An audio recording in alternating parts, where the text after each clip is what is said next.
Ils ont été en version digitale du journal que nous mettrons en ligne dans les jours qui arrivent. Pendant l'enquête, nous avons été joints par plusieurs personnes, autour de 150 personnes, dont certaines sont liées à l'affaire Drogobité, d'autres liées à l'affaire Bonumé, d'autres liées à l'affaire Songon, d'autres liées à l'affaire Port-Boué, d'autres liées à l'affaire Quatre-Croix dans la zone de Abobo Anyama. Toutes ces personnes nous ont appelés. Certaines ont été reçues à notre cabinet. Nous avons échangé avec elles. Et ce que nous avons retenu, et tu ne m'as pas étonné personnellement, puisque je connais le process, c'est le même procédé. Que ce soit à Drogobité, à Songon, à Bonumé, à Port-Boué, à Quatre-Croix, c'est le même procédé qui est utilisé par ceux qui exproprient les Ivoiriens. Mais de toutes ces affaires, nous parlerons plus tard, dans l'éléphant déchaîné, puisque des enquêtes ont été ouvertes et nos journalistes sont sur le terrain. Restons pour aujourd'hui sur l'affaire Drogobité.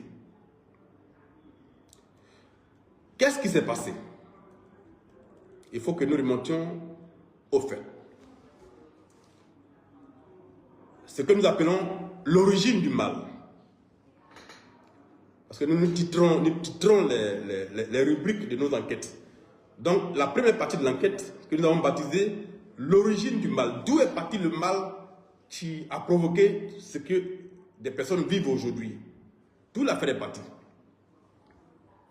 Alors, notez bien qu'à la suite d'un contentieux survenu entre les chefferies d'Abou Baoulé et de Drogobité 2 au sujet du lotissement Bessikwa en 2014, le ministre de la Construction d'alors, M. Sanogo Mamadou, a initié des médiations entre les parties, au terme desquelles le ministre a autorisé le chef de Drogobité à délivrer des attestations sur une partie des lots issus du lotissement Bessikwa.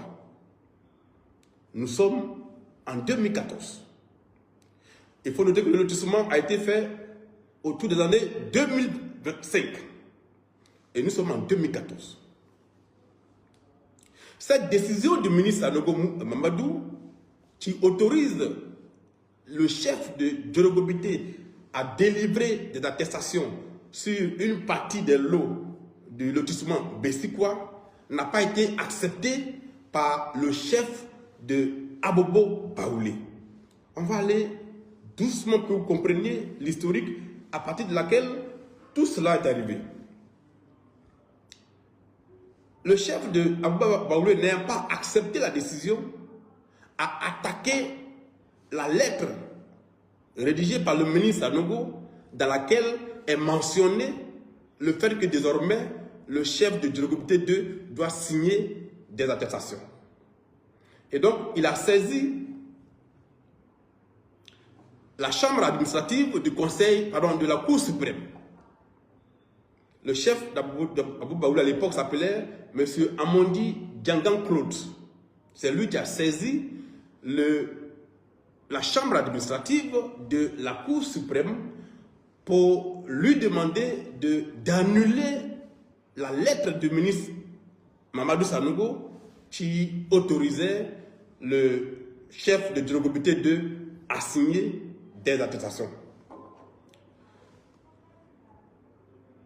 Le 24 juin 2015, la chambre administrative, à travers ce qu'on appelle l'arrêt 129, a débouté le chef d'Abou Baoulé de ses prétentions et donc a confirmé la lettre du ministre Sanogo autorisant le chef de Drogobité à signer. Cet arrêt a été notifié par la chefferie de Drogobité au ministère de la Construction.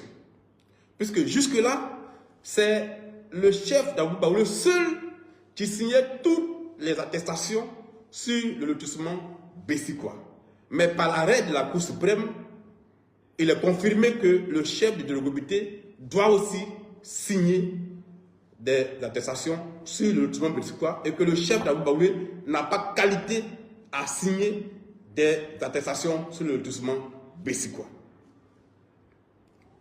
La décision est notifiée au ministère. Mais au ministère de la Construction, on n'applique pas la décision du Conseil, pardon, de la Cour suprême. Au mépris de cette décision, le ministère continue de délivrer des attestations, des ACD, ou bien d'instruire des dossiers d'ACD avec les attestations signées par le chef de Bessikwa, pardon, le chef d'Abou Baoulé sur le lotissement Bessikwa. Donc le ministère n'applique pas la décision de la Cour suprême. C'est tout cela qui a créé progressivement le désordre. Quand le chef de Djorogobité 2 signe une attestation, qu'il la remet à un acquéreur, au niveau du ministère de la Construction, l'acquéreur en question, détenteur de l'attestation de Djorogobité, ne trouve pas la voie pour établir ces documents. C'est plutôt les attestations de Abou Baoulé qui sont toujours prises. De sorte que, écoutez bien, en 2016, l'actuel chef de Djorogobité, Menkan Assis Joseph, par arrêté préfectoral, succède à l'ancien chef qui était là.